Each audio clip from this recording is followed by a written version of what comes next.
Chào mừng quý vị đến với bản tin thời sự quốc tế ngày 19 tháng 11 của FPNC với những tin tức nổi bật sau. Trung Quốc tuyên bố ngăn ngược vụ tàu hải cảnh bắn voi rồng gần bãi cỏ mây của Việt Nam. Liên quan cuộc so kè Mỹ-Trung, chuyên gia nhận định đây mới là người chiến thắng thực sự sau thượng đỉnh của hai siêu cường. Nghị sĩ Mỹ cảnh báo Đài Loan là quân domino đầu tiên trong mộng xưng bá của Trung Quốc. Những vuông bài tiếp theo là các quốc gia nào? Ở một khu vực căng thẳng sụp sôi khác, Tổng thống Nga tức giận với oan tặc cơ phương Tây, chỉ trích NATO ngó lơ lần ranh đỏ. Thủ tướng Anh lo ngại chiến tranh Nga-Ukraine sẽ là một sai lầm rất tai hại. Nga thử tên lửa Sargon giữa căng thẳng đỉnh điểm với phương Tây. Một số tin tức đáng chú ý khác, Canada lo ngại số nạn nhân tăng cao trong thảm họa 500 năm có một. Xe tải bị cấm vào thủ đô Ấn Độ trong 8 ngày để chống ô nhiễm không khí.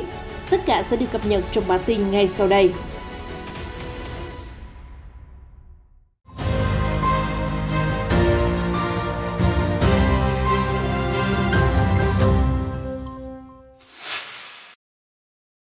Như FPNC đã đưa tin, Ngoại trưởng Philippines Teodoro Locsin hôm 16 tháng 11 lên án bằng ngôn từ mạnh mẽ nhất đối với hành động của tàu hải cảnh Trung Quốc đã cản trở và bắn voi rồng nhằm vào hai tàu tiếp liệu của Philippines trên Biển Đông. Vụ việc xảy ra vào ngày 16 tháng 11 khi các tàu trên đường đến bãi cỏ mây thuộc quần đảo Trường Sa của Việt Nam nhưng bị Philippines chiếm đóng trái phép. Manila cho biết không ai bị thương trong vụ việc, nhưng họ phải hủy bỏ nhiệm vụ tiếp tế cho các binh sĩ đồn trú. Hành động của tàu hải cảnh Trung Quốc là phi pháp, trích lời Ngoại trưởng Locsin viết trong thông cáo. Ông Locsin cảnh báo Bắc Kinh đang thiếu kiềm chế và đe dọa tới mối quan hệ đặc biệt giữa hai nước. Phía Trung Quốc đã có phản hồi vào ngày 18 tháng 11. Phát ngôn viên Bộ Ngoại giao Triệu Lập Kiên tuyên bố hai tàu tiếp liệu Philippines đã xâm phạm vùng biển của Trung Quốc một cách trái phép, buộc tàu hải cảnh phải thực hiện nhiệm vụ theo quy định của pháp luật để bảo vệ chủ quyền của Trung Quốc và duy trì trật tự hàng hải. Phát ngôn nói trên cho thấy sự ngang ngược từ Bắc Kinh. Bởi lẽ bãi cỏ mây là thuộc quần đảo Trường Sa của Việt Nam. Vào năm 1999, Philippines, bên cũng đưa ra tuyên bố chủ quyền với thực thể này, đã ủi tàu chiến cũ lên bãi cỏ mây, biến nó thành một tiền đồn để duy trì hiện diện trái phép ở khu vực. Về vấn đề này, vào hôm 18 tháng 11, Bộ Ngoại giao Việt Nam đã kêu gọi các bên tuân thủ luật pháp quốc tế ở Biển Đông.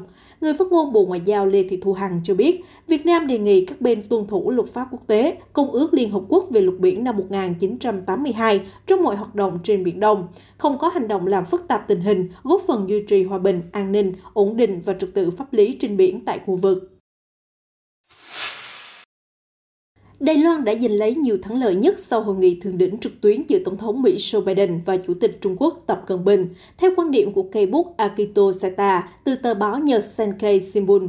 Nhà báo Nhật Bản cho rằng do hai nhà lãnh đạo Tập và Biden đều chịu áp lực khổng lồ về vấn đề trong nước ở thời điểm hiện tại, họ đáng lẽ muốn hãm phanh về các vấn đề căng thẳng song phương. Tuy nhiên, sau thượng đỉnh, đôi bên vẫn chỉ trích lẫn nhau. Trong tình huống đó, Đài Loan ngư ông đắc lợi. Tổng thống Biden đã nói rõ Mỹ kịch liệt phản đối nỗ lực đơn phương để làm thay đổi hiện trạng hoặc làm xói mòn hòa bình và ổn định ở eo biển Đài Loan. Ông cũng bày tỏ quan ngại sâu sắc về những hành động khiêu khích của Bắc Kinh ở khu vực này. Theo cây bút Saita, thái độ quyết liệt của ông Biden trong thượng đỉnh cũng như hàng loạt phát ngôn ủng hộ Đài Loan trong thời gian gần đây cho thấy Mỹ đang dần chuyển đổi chính sách từ mơ hồ chiến lược sang rõ ràng hơn, dù cho Nhà Trắng nhiều lần lảng tránh điều này. Mặc dù đã nói nhiều về chính sách một Trung Quốc, nhưng mỗi bên lại bám chặt với cách diễn giải riêng của mình. Ông Biden cho thấy sự kiên định với cách diễn giải chính sách nói trên với việc bao gồm đạo luật quan hệ Đài Loan, 6 đảm bảo và 3 đồng thuận chung, tất cả đều cho phép Mỹ hậu thuẫn Đài Loan và ngăn cản bất cứ sự thay đổi hiện trạng nào ở eo biển. Báo Saita dự đoán Trung Quốc sẽ giảm bớt tần suất điều chiến đấu cơ xâm phạm IDIZ của Đài Loan trong tương lai gần. Vì có lẽ những màn uy hiếp rầm rộ dạo gần đây chỉ nhằm mục đích phô trương và buộc phía ông Biden ngồi vào bàn đối thoại. Thế nhưng, riêng đối với Đài Loan, Trung Quốc có vẻ không gặt hái được gì từ hội nghị thượng đỉnh. Mỹ và Đài Loan đều không thể hiện sự nhún nhường trước lằn ranh đỏ mà Bắc Kinh nhiều lần tô đậm. Thượng nghị sĩ Mỹ John Cornyn vào hôm thứ Ba đã phát biểu thúc đẩy hỗ trợ quân sự mạnh hơn cho Đài Loan thông qua đạo luật ủy quyền quốc phòng. Ông nói Đài Loan không nên được nhìn nhận như mục đích cuối cùng của Trung Quốc, mà hòn đảo chỉ là quân domino đầu tiên trong kế hoạch thống trị khu vực và toàn cầu của Bắc Kinh. Nếu Đài Loan thất thủ, đó không phải là cú ngã cuối cùng mà tất cả chỉ mới khởi đầu, trích lời thượng nghị sĩ bang Texas nói trước Quốc hội. Ông cảnh báo nếu Trung Quốc có thể thôn tính Đài Loan thì không có lý do gì để cho rằng họ sẽ dừng lại ở đó. Trung Quốc đã tuyên bố chủ quyền phi pháp đối với các vùng lãnh thổ của Philippines, Nhật Bản, Việt Nam và Ấn Độ. Đài Loan đâu chỉ là vấn đề của hòn đảo này, đó là vấn đề về Trung Quốc, thượng nghị sĩ Cornyn nêu quan điểm. Ông Cornyn là một trong những nghị sĩ thường xuyên đề xuất dự luật ủng hộ Đài Loan, bao gồm đạo luật đối tác Đài Loan được nộp lên vào tháng 7, kêu gọi thiết lập quan hệ đối tác giữa vệ binh quốc gia Mỹ và quân đội Đài Loan.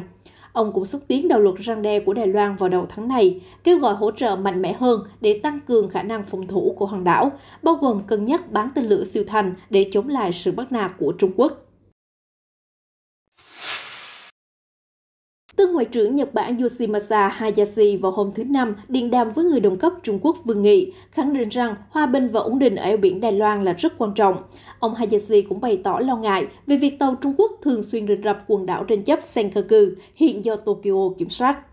Cuộc điện đàm đánh dấu lần trao đổi đầu tiên giữa Ngoại trưởng Trung Nhật kể từ khi ông Hayashi nhậm chức vào ngày 10 tháng 11.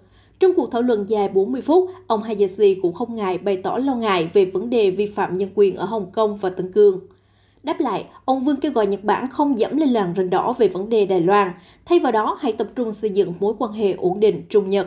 Hai nước sẽ kỷ niệm 50 năm bình thường hóa quan hệ ngoại giao vào năm tới. Tuy nhiên, đôi bên lại đang bất đồng sâu sắc trong hàng loạt câu chuyện, từ tranh chấp lãnh thổ đến an ninh và mâu thuẫn âm ỉ từ thời chiến. Nhìn chung ở hiện tại, Nhật Bản ngày càng liên thủ chặt chẽ với Mỹ để bảo vệ trật tự quốc tế dựa trên luật lệ và các giá trị dân chủ. Qua đó gây nên mối quan hệ căng như dây đàn với Bắc Kinh về vấn đề nhân quyền và Đài Loan. Nga sẽ đối mặt hậu quả thảm khốc nếu gây nên xung đột quân sự với Ukraine, theo tuyên bố của Thủ tướng Anh Boris Johnson. Tuyên bố được ông đưa ra khi có nhiều báo cáo cho rằng Nga đang tiến hành chiến tranh lai nhắm vào Ukraine và xa hơn là Tây Âu. Phát biểu trước Quốc hội vào hôm thứ Tư, Thủ tướng Johnson cho rằng, tôi nghĩ đó là một sai lầm tai hại cho Điện Kremlin nếu như họ muốn gặt hái điều gì đó trong cuộc phiêu lưu quân sự và chính trị. Thủ tướng Anh được hỏi London sẽ làm gì để hậu thuẫn Ba Lan và Ukraine nhằm gửi tín hiệu răn đe Nga. Ông Johnson đáp, điều chúng ta cần làm là khiến các bên hiểu rõ cái giá phải trải cho những tính toán sai lầm ở các miền biên giới. Trong vài tuần gần đây, truyền thông phương Tây đưa tin Nga đã điều khoảng 90.000 hay 100.000 binh sĩ áp sát biên giới giáp Ukraine, gây căng thẳng leo thang. Tuy nhiên, phía Moscow đã phủ nhận cáo buộc.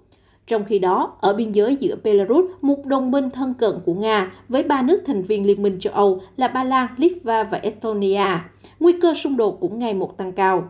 Phương Tây cáo buộc Belarus đã khuyến khích người di cư, chủ yếu từ Trung Đông, tập trung ở biên giới nhằm đáp trả lệnh trừng phạt của EU giáng xuống Min về gian lận bầu cử và vi phạm nhân quyền. Tương tự, Nga-Belarus cũng thẳng thừng bác bỏ những cáo buộc. Vào hôm Chủ nhật vừa qua, Ngoại trưởng Mỹ Antony Blinken đã khẳng định sự hỗn loạn ở biên giới EU và Belarus cũng nằm trong toan tính của Nga để đánh lạc hướng về vấn đề biên giới Ukraine. Quan chức Nga khẳng định Moscow không phải kẻ chủ mưu cho những hành động chống lại nước hàng xóm. Đầu tuần này, hãng Bloomberg đưa tin Nga cùng với Belarus đang thực hiện chiến tranh lai nhắm vào phương Tây. Đáp lại, phát ngôn viên Điện Kremlin Dmitry Peskov khẳng định Nga hiện không gây ra bất kỳ cuộc chiến tranh lai nào. Chiến tranh lai được mệnh danh là chiến tranh thế hệ 5, là sự tổng hòa các biện pháp chính trị, quân sự, ngoại giao, kinh tế, trong đó quân sự chỉ giữ vai trò thứ yếu. Bằng cách kết hợp các chiến dịch không lộ liễu, kẻ xâm lược có thể né tránh bị quốc tế kết tội hoặc bị giáng đòn. Tổng thống Vladimir Putin hôm 18 tháng 11 cho rằng phương Tây đã xem nhẹ lời cảnh cáo đừng bước qua làn ranh đỏ của Nga. Cụ thể, trong một bài phát biểu dài về chính sách đối ngoại, nhà lãnh đạo Điện Kremlin đã mô tả mối quan hệ với Mỹ là không đạt kỳ vọng, nhưng Nga vẫn luôn chừa một kênh đối thoại với Washington. Còn với phương Tây nói chung, Điện Kremlin vào tháng 9 đã vạch ra làn ranh đỏ với NATO là về vấn đề Ukraine. Tuy nhiên, Nga cáo buộc Ukraine lẫn NATO đang có hành động liều lĩnh, đặc biệt trên Biển Đen. Tổng thống Putin cho biết, chúng ta liên tục bày tỏ lo ngại, nhấn mạnh về làn ranh đỏ, nhưng đối phương có thái độ rất hời hợt. Ông Putin chỉ trích phương Tây đã cử máy bay ném bom chiến lược với các loại vũ khí hạng nặng bay cách biên giới Nga chỉ 20 km. Ông Putin nói với các quan chức ngoại giao Nga rằng Moscow cần tìm kiếm sự đảm bảo lâu dài của phương Tây về mặt an ninh. Dù vậy, ông Putin thừa nhận việc này là khó và không nói rõ sự đảm bảo như thế nào. Mối quan hệ Nga và phương Tây rơi xuống mức thấp nhất từ thời chiến tranh lạnh. Tình hình đặc biệt căng thẳng trong vài tuần gần đây khi Nga điều động lượng lớn binh sĩ áp sát Ukraine nhưng không thừa nhận và khiến đối thủ hoang mang về ý định hay nước cờ tiếp theo của mình. Nga vừa thử thành công tên lửa hành trình siêu thanh Zircon từ tàu khu trục đô đốc Gorkov nhắm trúng vào mục tiêu trên Biển Trắng, theo Bộ Quốc phòng thông báo hôm 18 tháng 11. Vụ thử tiến hành giữa lúc Nga và phương Tây bùng lên những căng thẳng mới. Hồi tuần trước, Tham mưu trưởng quân đội Anh Nick Carter cho biết nguy cơ xung đột bất ngờ giữa Nga và phương Tây đang lên mức đỉnh điểm từ sau chiến tranh lạnh do những cơ chế đối thoại truyền thống đã không còn hiệu quả. Tổng thống Putin cho rằng NATO diễn tập không báo trước trên Biển Đen tạo ra thách thức nghiêm trọng cho Moscow. Trong khi đó, Anh Quốc hôm 12 tháng 11 gửi một nhóm binh sĩ đến hỗ trợ cho Ba Lan về mặt kỹ thuật nhằm ứng phó với cơn sóng thần di cư từ Belarus. Một cuộc khảo sát mới tại Mỹ cho thấy các cử tri đang lo ngại về vấn đề sức khỏe của Tổng thống Joe Biden và gần 50% người bày tỏ không an tâm về sự minh mẫn của ông chủ Nhà Trắng. Những con số biết nói này một lần nữa dấy lên tranh cãi liệu Tổng tư lệnh 78 tuổi của Hoa Kỳ có nên ngay lập tức kiểm tra sức khỏe tinh thần hay không. Cụ thể, khảo sát do Politico và Morning Consult công bố hôm thứ Tư cho thấy 50% cử tri không nghĩ ông Biden hiện có sức khỏe tốt, 40% nói Tổng thống rất khỏe mạnh và 10% còn lại không có ý kiến. Tương tự, 48% cho rằng ông Biden không đủ minh mẫn cho vị trí lãnh đạo đất nước, 46% bày tỏ tin tưởng trí lực của Tổng thống và 6% còn lại không có ý kiến. Khảo sát tiến hành từ ngày 13 đến ngày 15 tháng 11 trên 1.998 cử tri đã đăng ký, sai số cộng trừ 2 điểm phần trăm. Nhà Trắng nhiều lần cho biết ông Biden sẽ sớm trải qua bài kiểm tra sức khỏe toàn diện, nhưng không nói rõ thời gian cụ thể. Thư ký báo chí Nhà Trắng Jen Psaki khẳng định, khi nào Tổng thống có lịch kiểm tra sức khỏe, chúng tôi sẽ cung cấp thông tin rõ ràng và minh bạch.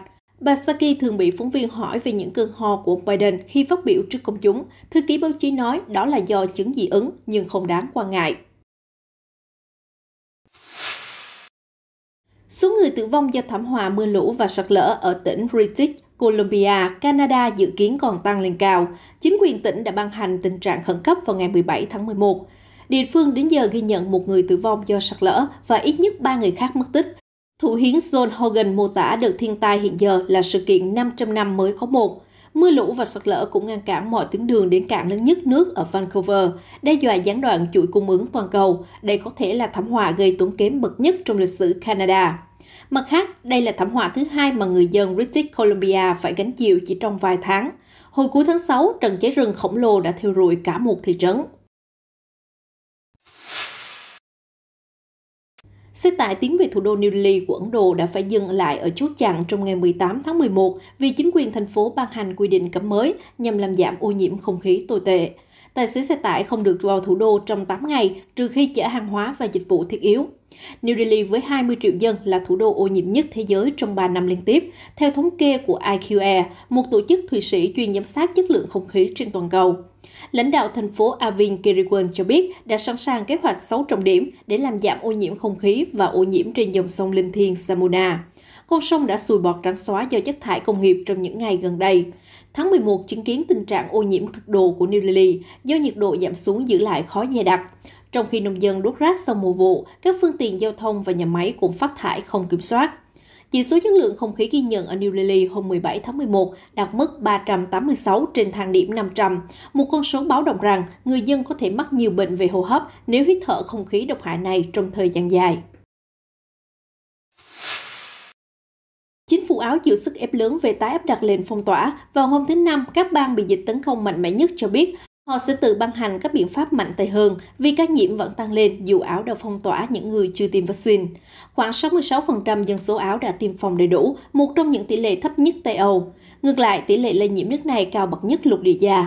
Trung bình 7 ngày qua ghi nhận hơn 971 ca mắc COVID-19 trên mỗi 100.000 dân. Khi mùa đông cận kề, số ca nhiễm đang tăng mạnh ở châu Âu, buộc nhiều chính phủ phải tiến hành phong tỏa một phần. Hà Lan đã áp đặt thêm hạn chế cho toàn bộ dân số. Tuy nhiên, Áo chưa có kế hoạch ràng buộc những người đã tiêm phòng. Áo vào hôm thứ Năm ghi nhận kỷ lục hơn 15.000 ca bệnh mới. Mức cao thứ nhì là gần 9.600 ca, diễn ra cách đây một năm, khi Áo tiến hành phong tỏa toàn diện. Hiện các phòng chăm sóc tích cực ở địa phương trên cả nước đã quá tải nghiêm trọng. Những người yêu thích phi cơ đã tề tựu về buổi đấu giá máy bay ở phi trường thuộc thủ đô Nairobi của Kenya vào hôm thứ Tư ngày 17 tháng 11. Cục Hàng không Kenya đã quyết định bán đi những chiếc máy bay cũ. Khoảng 100 khách hàng tiềm năng đã được mời chào 73 chiếc máy bay, gồm cả phản lực của không quân Somali, với giá khởi điểm chỉ vào khoảng $700. Một trong những khách hàng là David Winston đã nhanh tay mua được máy bay phản lực chở khách nhỏ DC-9-14, cho biết anh sẽ cải tạo nó thành quán bar và nhà hàng để kinh doanh. Hiện chỉ có 16 máy bay đã được bán và giới chức hy vọng sẽ không còn hàng tồn sau sự kiện đấu giá kéo dài 5 ngày.